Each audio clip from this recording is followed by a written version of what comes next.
은혜 받을 하나님의 말씀은 디도서 2장 11절에서부터 3장 2절까지 말씀입니다. 디도서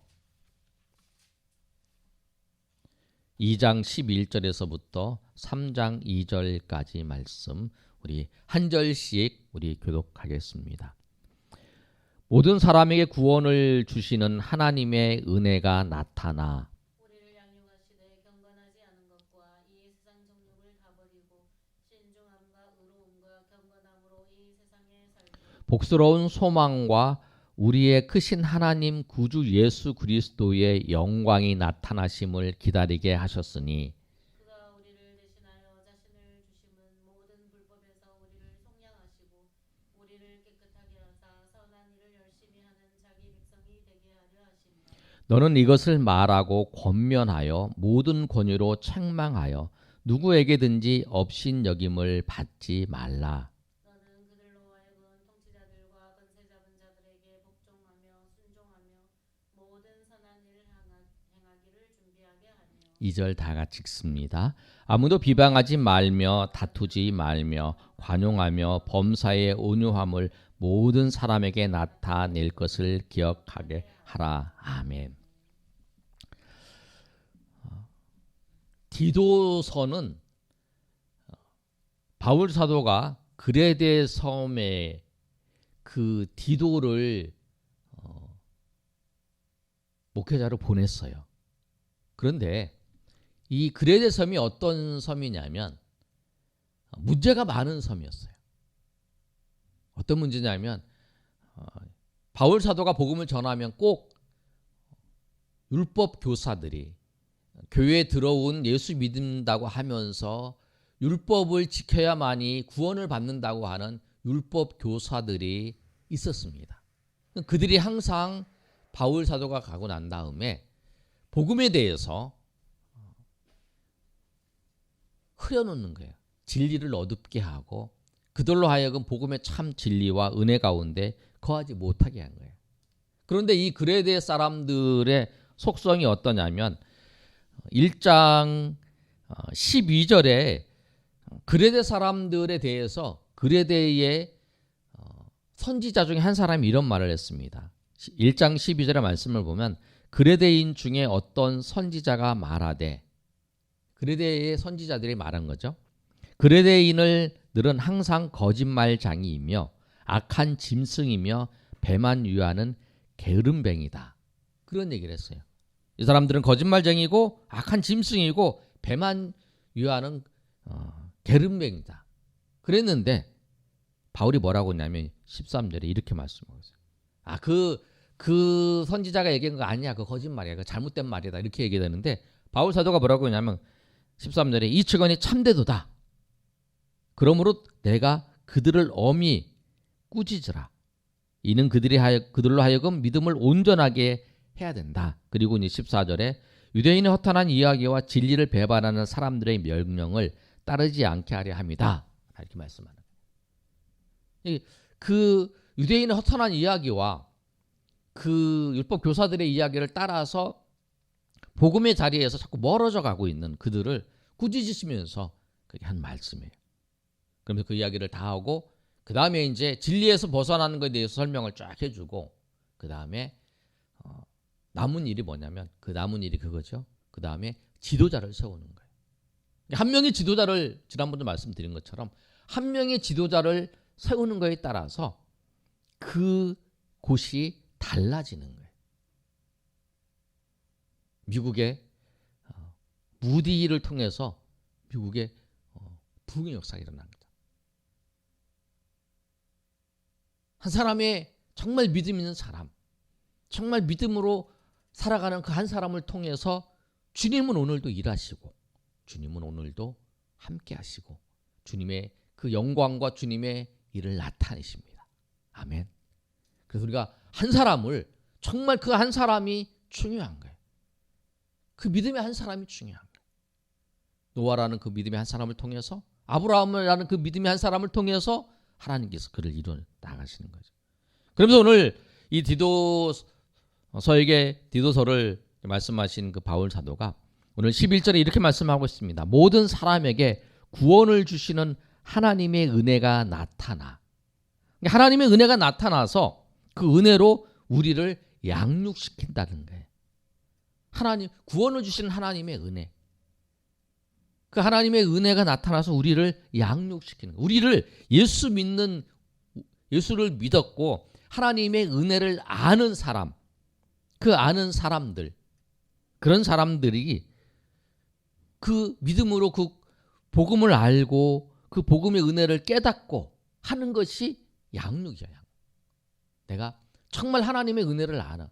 정말 하나님이 나를 위해서 어떻게 하셨는지, 그리고 하나님이 나를 어떻게 사랑하셨는지를 그 은혜를 깊이 알면 그 믿음이 성장하는 거예요. 진리를 알음을 통해서 그 믿음이 성장해 나가는 거예요.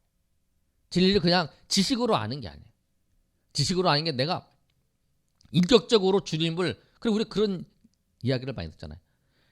우리가 잘 표현하는 거지. 주님을 인격적으로 만나면 그 영혼이 달라지는 거예요. 주님을 인격적으로 만나면 그 영혼이 달라지는 것처럼 하나님의 은혜를 통해서 우리가 양육되는 거예요. 하나님의 은혜를 경험해야 돼요. 하나님의 은혜를 경험해야 돼요. 그래서 하나님의 은혜를 경험하면 어떤 일이, 세상 속에서 어떤 일이 나타나냐면 12절에 있는 말씀처럼 경건하지 않는 것과 세상의 정욕을 다 버린다는 거예요. 하나님의 은혜가, 예수님께서 나를 구원하시고 예수님께서 나를 은혜로 나를 붙잡아 주셨다라고 하는 그 사실을 알면, 그리고 이것이 얼마나 큰 은혜인지를 알면, 그리고 내가 세상에서 어떤 삶을 살아야 될지를 알면 경건하지 않는 것을, 그리고 세상의 정욕을 버린다는 거예요. 내가 주님의 은혜를 모르면, 주님이 나를 구원하신 그 은혜의 감격을 모르면 경건하지 않는 것, 세상의 정욕에 우리가 놓지 못하는 거예요. 우리 이야기를 하잖아요. 어떤 분이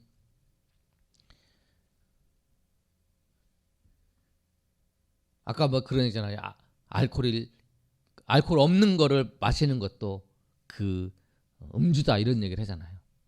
그런 얘기를 한 게 뭐냐면, 경건하지 않는 거, 내가 정말 주님의 은혜를 알면, 내가 주님의 정말 사랑을 알면 그것 때문에 다른 사람들이 보고 비난할 수 있는 그 경건하지 않는 모습의 일을 행하지 않는다는 거죠.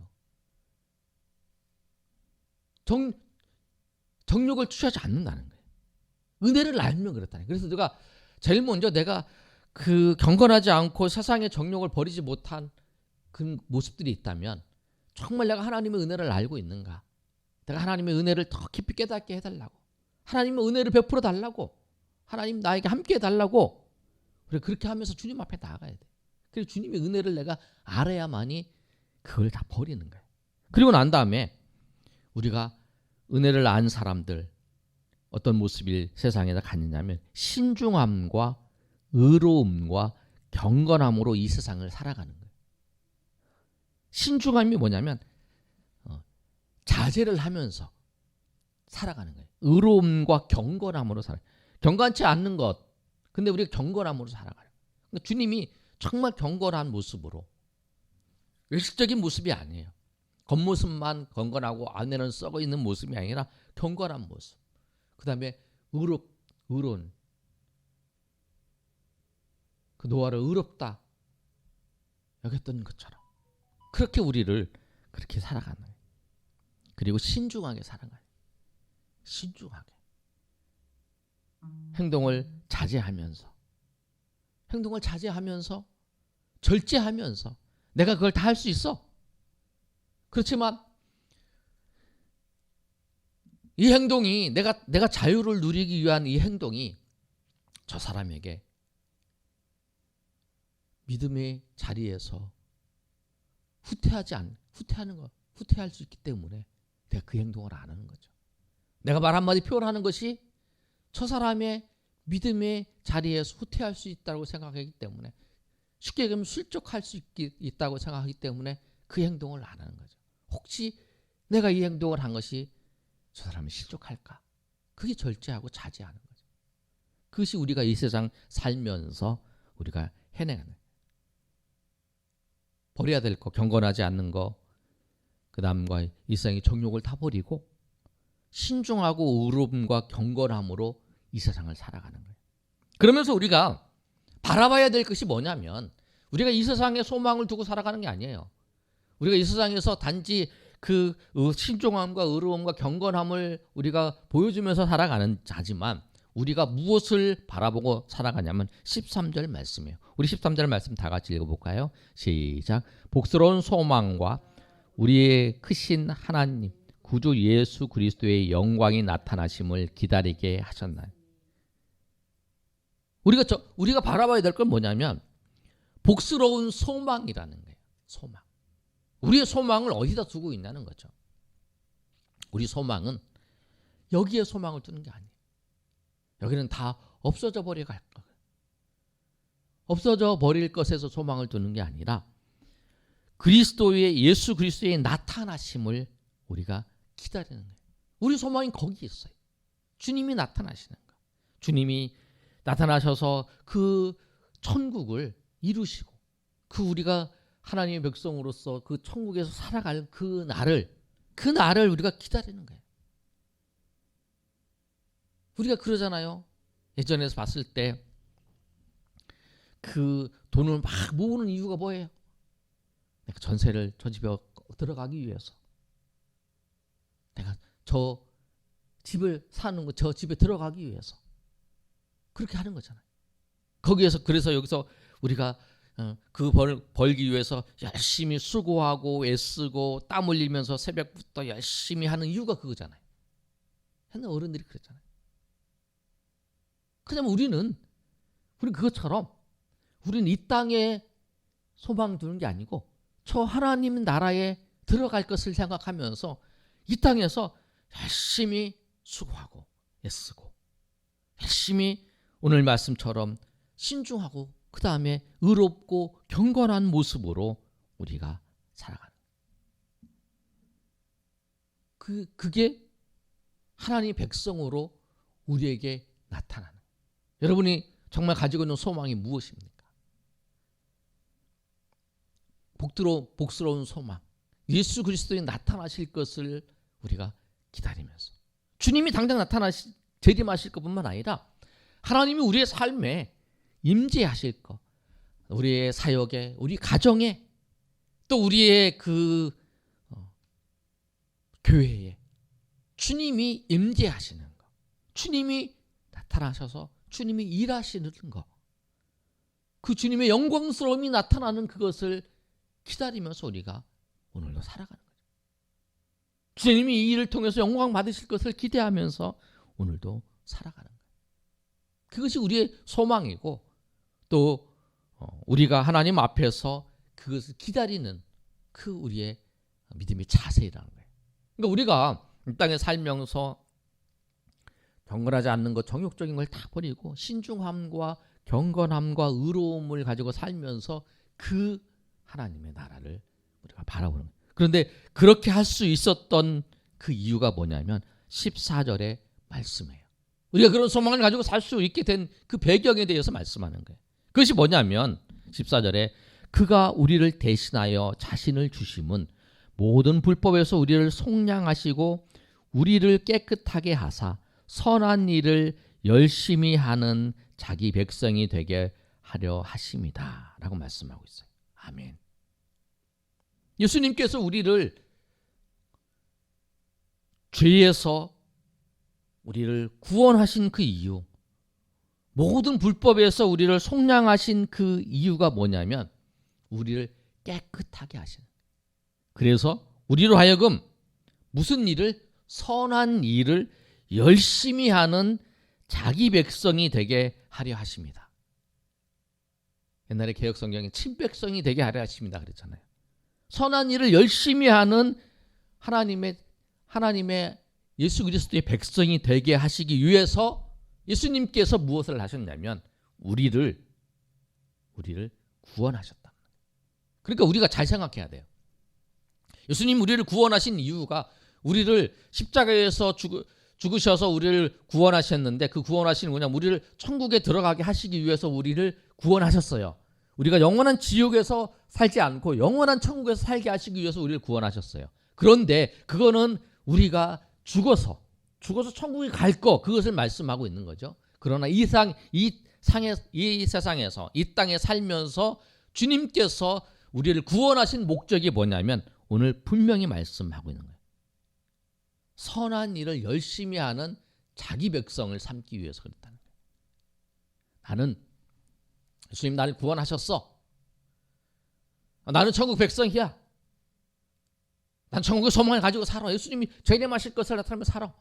그런데 나는 내가 삶의 과정 속에서 내가 하고 싶은 거 하고 내가 원하는 거 하고 그리고 하나님의 나라에 대해서 그 관심이 없어. 그러면 오늘 말씀에 어긋난 거예요. 이 세상에 살면서 선한 일을 하는 자기 백성을 삼기 위해서 예수님께서 우리를 구원하셨다는 거예요. 선한 일이 뭐냐면 계속적으로 말씀하잖아요. 선한 일이 뭐냐면 이 세상에서 우리가 할 수 있는 가장 선한 일이 무엇일까요? 내가 어떤 사람이 물에 빠져 죽으려고 하는데 내가 그 사람을 건져줬어. 내가 죽음의 위협을 무릅쓰고 내가 들어가서 그 사람을 건져줬어. 그래 나는 상처를 입었고 아니면 나는 다리를 다치기도 하고 무엇을 했어. 그 선한 일이지. 우리는 그것을 선한 일이죠. 내가 많은 사람을 구하기 위해서 대신 내가 상처를 받았어요. 그런데 그것보다 더 크고 더 선한 일은 그 영혼이 영원한 지옥의 심판을 받아야 될 그 영혼이 여러분을 통해서 예수님 믿고 구원받는다면 그것이 그 영혼에게 그 사람에게 가장 좋은 선한 일이라고 하는 사실입니다. 아멘. 그것 말고 더 선한 일이 없어요. 그래서 우리 그 선한 일을 하기 위한 거예요. 그래서 우리가 그 착한 일을 하는 이유가 뭐냐면 그 착한 일을 통해서 주님이 영광을 드러내는 거예요. 그래서 그가 주님의 영광의 구원의 빛에 나올 수 있도록 우리가 그렇게 그를 도와주고 그를 섬겨주는 거라는 거예요. 그에게 물질을 많이 벌 수 있는 방법을 알려주는 거, 그들의 건강을 회복할 수 있는 방법을 알려주는 거, 그 사업을 잘 도와주는 거, 망하게 하는 것보다 다 잘 되게 하는 게 좋은 일이죠. 그러나 병도 나섰어요. 사업도 나를 만나서 잘 됐어요. 나 때문에 건강해졌어요. 나 때문에 행복해졌어요. 나 때문에 편안해졌어요. 그런데 정작 주님을 전하지 않아서 그 영혼이 영원한 지옥에 들어갔다 그러면 가장 중요한 것을 전하지 못한 거예요. 우리가 오늘 말씀처럼 우리에게 가장 선한 일은 그 영혼을 하나님 앞에 인도하는 그 일, 그 선한 일을 우리에게 맡기셔서 우리를 그게 하게 하셨다라는 사실, 그 사실을 꼭 기억하시면서 주님 앞에 나아가시는 저 여러분 되실 소망합니다. 그러면서 15절에 뭐라고 말씀하냐면 너는 이것을 말하고 권면하고 모든 권유로 책망하여 누구에게든지 업신여기를 받지 말라. 이거는 디모데에게 말하는 거예요. 이것을 말하라는 게 분명한 거. 허탈한 이야기에 속아서 살지 말고 또 유대인의 교훈에 빠져 살지 말고 하나님이 너희를 구원하신 그 이유가 선한 일을 행하며 그 복음을 전하면서 또 이 구원의 일을 하면서 하나님의 영광을 드러내면서 진리의 말씀 가운데 살아가라고 하는 거야. 그 살지 못하면 그 권위로 책망하면서 그걸 전하라는 거예요. 분명히 가르쳐 주라는 거예요. 그래야 된다라는 사실을 말씀하고 있는 거예요. 그러면서 이제 1절에서 2절까지 말씀을 통해서 이제 어떻게 해야 되냐? 너는 그들로 하여금 통치자들과 권세 잡은 자들에게 복종하며 순종하며 모든 선한 일을 행하기를 준비하게 하며 아무도 비방하지 말고 다투지도 말며 관용하며 범사의 온유함을 모든 사람에게 나타낼 것을 기억하게 하라. 통치자나 권세자들도 있는데 복종하면서 순종하면서 그들이 순종하는 이유가 뭐냐면 모든 선한 일을 행하기 위해서 준비하는 거예요. 우리가 저 사람이 권력이 있어서 순종하는 게 아니라는 거예요. 그 사람을 섬기는 게 아니에요. 우리가 섬기는 이유 목적은 선한 일을 행하기를 준비하기 위해서. 가장 선한 일. 우리가 처음부터 복음을 못 전하니까 서서히 그런 관계를 맺어가면서 그 인생의 중요한 일들을 서로 대화하면서 도와주면서 그들 주님의 복음의 길로, 구원의 길로 그들을 인도하는 거죠. 그러는 과정 속에 비방하지도 말고, 왜? 복음을 전하는데 방해될까 봐 다투지도 말고 관용하고 범사의 온유함으로 그들에게 섬기라는 거예요. 한번 다쳐서 내 성질을 내면서 그 관계가 깨어지지 않도록, 그래서 그리스도의 마음으로 그렇게 섬기라는 거예요. 그 은혜 받은 우리가 선한 일을 통해서 은혜를 전하는 거예요. 선한 일을 행하기 위해서 이 땅 가운데 살면서 우리로 하여금 주님의 선한 일을 드러내시게 하기 위해서 우리를 구원해 주셨다는 거예요. 그래서 우리가 그 은혜를, 선한 일을 통해서 그 은혜를 전하는 거예요.